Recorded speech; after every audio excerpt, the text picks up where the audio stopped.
À chaque rendez-vous que j'ai eu, on me disait que j'étais dégoûtante. Tu devrais avertir les gens d'un truc comme ça. Je n'aurais pas gaspillé mon temps avec toi sinon.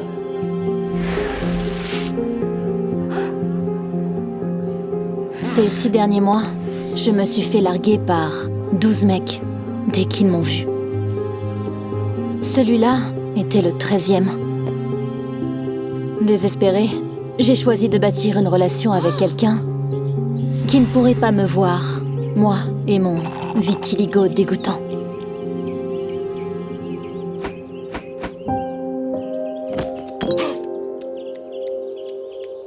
J'ai proposé de payer un verre à un étranger.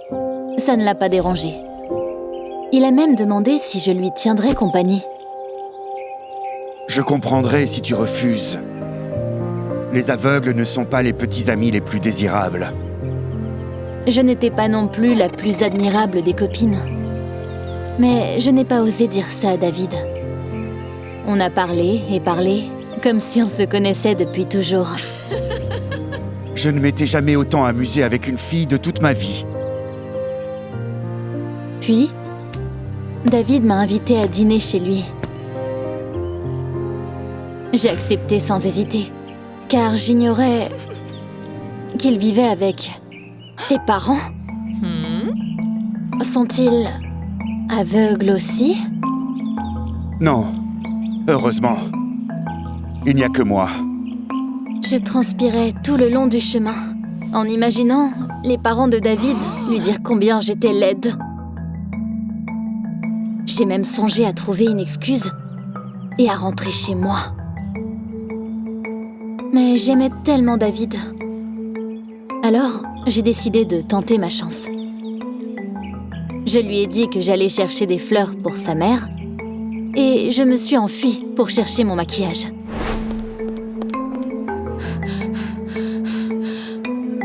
Du fond de teint, s'il vous plaît. 3 tubes. Et des fleurs. Le plus beau bouquet.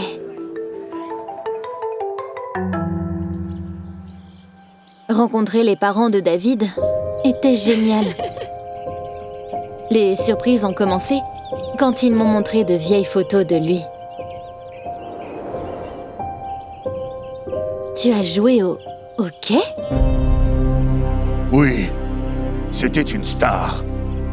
Mais cette fichue blessure durant le match a tout gâché. Papa, arrête de ressasser le passé. Tu ne pourras pas le changer. Je me sentais mal, mais j'étais en fait heureuse que le passé ne puisse pas être ramené.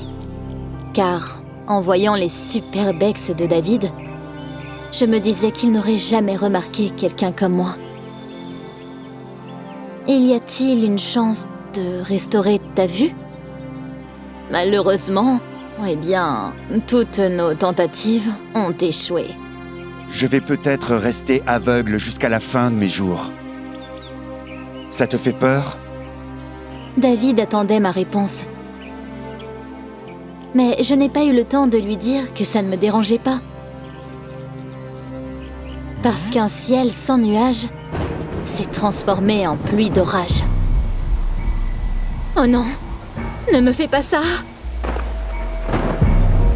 J'avais peur que la pluie n'efface mon maquillage.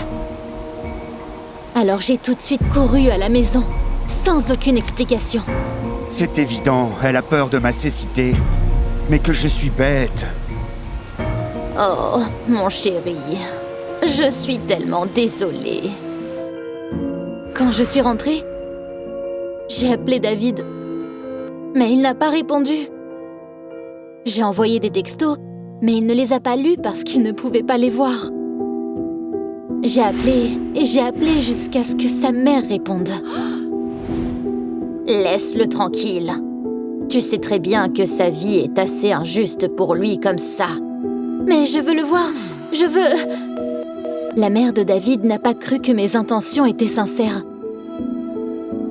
Elle m'a bloquée sur son téléphone. J'ai commencé à aller au café où on se rencontrait tous les jours. Mais David n'était jamais là. J'ai même commencé à surveiller sa maison. Et j'ai réalisé que David ne sortait plus. Alors, j'ai décidé d'essayer une dernière fois. Si ça échouait, je laisserais David tranquille.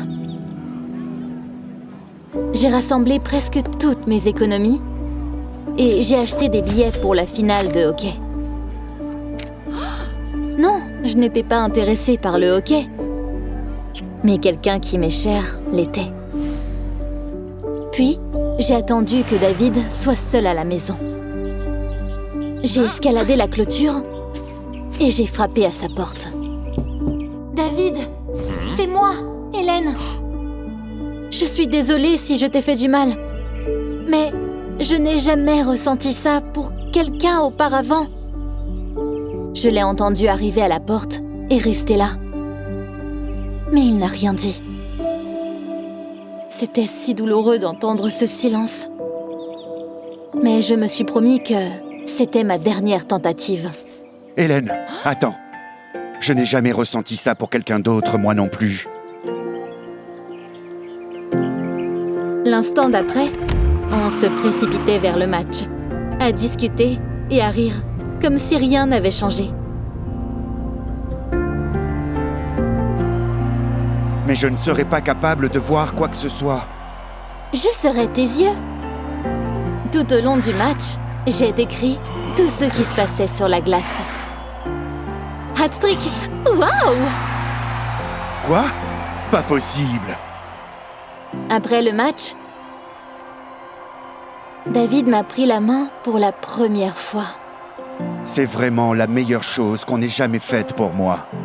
J'aimerais pouvoir te voir en ce moment. Je m'en fiche. Ce qui compte, c'est que nous soyons ensemble.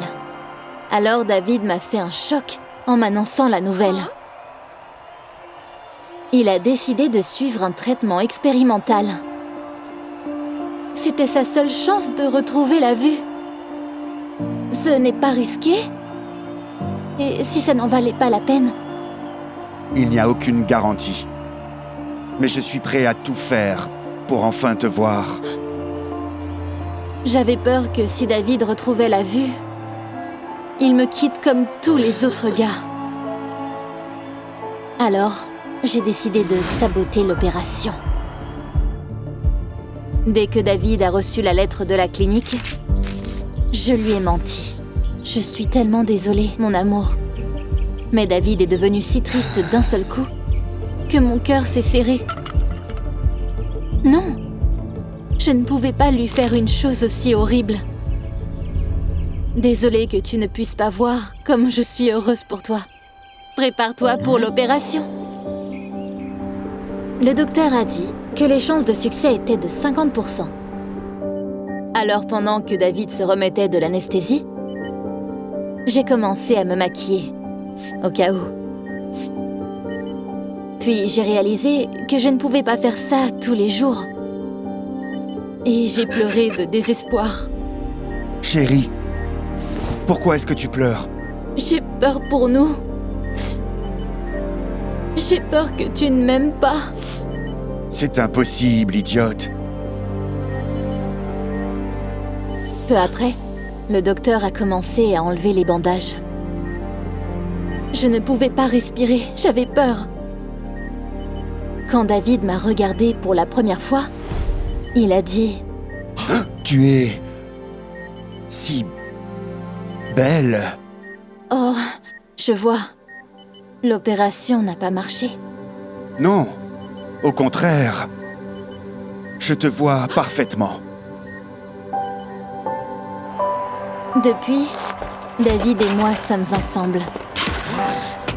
Il a dit qu'il est tombé amoureux de moi au premier regard. J'ai ri, parce que comment aurait-il pu? Il était aveugle. Et il a toujours dit que son cœur a vu ma beauté en premier. Toute personne recherchant l'amour et la beauté avec leurs yeux sont vraiment aveugles.